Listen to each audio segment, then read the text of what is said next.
प्रवक्ता शंकर मांझी बोले हैं कि 10% रिजर्वेशन जो स्वर्णों का रिजर्वेशन था, हम लोग आज नहीं बोले। ताल कटोरा स्टेडियम में हमारे नेता आदरणीय श्री जीतन राम मांझी जी, हम समझते हैं कि 19 रहा होगा, 2019 या 18 रहा होगा।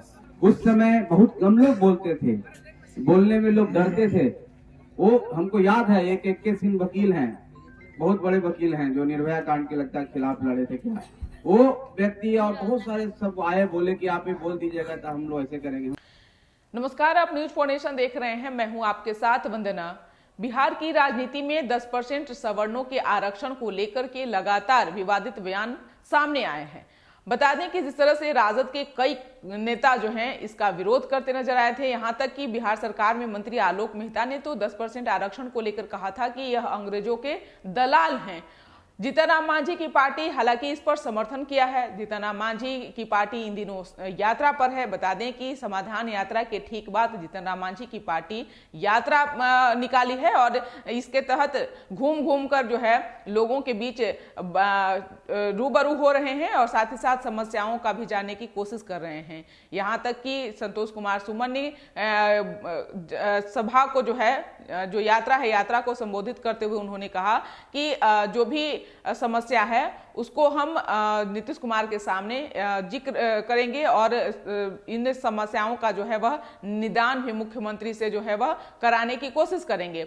हालांकि 10% सवर्णों के आरक्षण को लेकर के भी वह बोलते नजर आए जीतन राम मांझी के बेटे संतोष कुमार सुमन कि गरीब, चाहे वह अति पिछड़ा हो या पिछड़ा हो या फिर कोई भी जाति वर्ग का हो, समुदाय का हो, जो भी गरीबों की हकमारी करता है तो कहीं ना कहीं उसके साथ नाइंसाफी होता है। तो 10% सवर्णों के आरक्षण के हितैषी जो है जीतन राम मांझी बने हैं। पहले हम आपको सुनवाते हैं कि क्या कुछ कहना है बिहार सरकार में मंत्री संतोष कुमार सुमन का। प्रवक्ता शंकर मांझी बोले हैं कि 10% रिजर्वेशन जो स्वर्णों का रिजर्वेशन था, हम लोग आज नहीं बोले।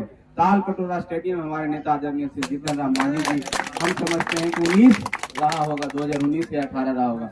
उस समय बहुत कम लोग बोलते थे, बोलने में लोग डरते थे।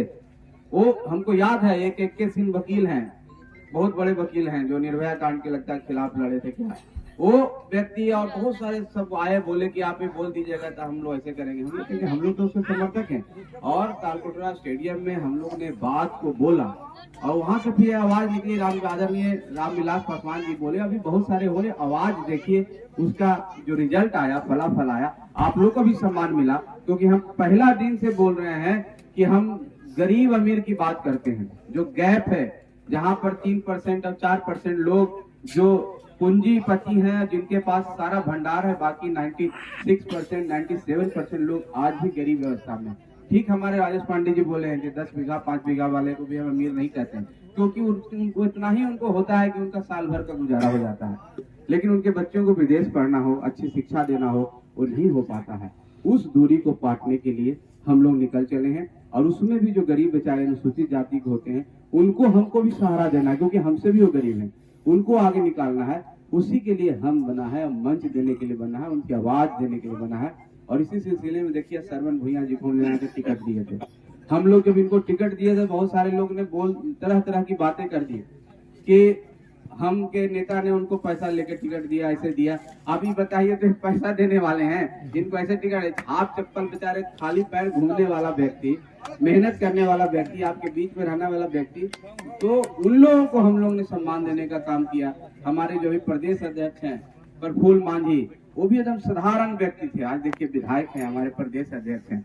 तो कहने का मतलब हम की सोच है, हम की परिकल्पना है सबको साथ लेके चलने का, सबके साथ चलने का, सबको एक साथ समेट के चलने का। हम लोग 5 अंगुलियों में विश्वास रखते हैं। 5 मान लीजिए सिख है, हिंदू, मुस्लिम, सिख, ईसाई हैं, चाहे 5 कास्ट हैं। जब अलग अलग रहेंगे तो इसका कोई अस्तित्व नहीं है। जब ये मुट्ठी बन जाता है तो ताकत बन जाता है। इसमें हम लोग विश्वास रखते हैं, इसलिए आपका समर्थन लेने आए हैं।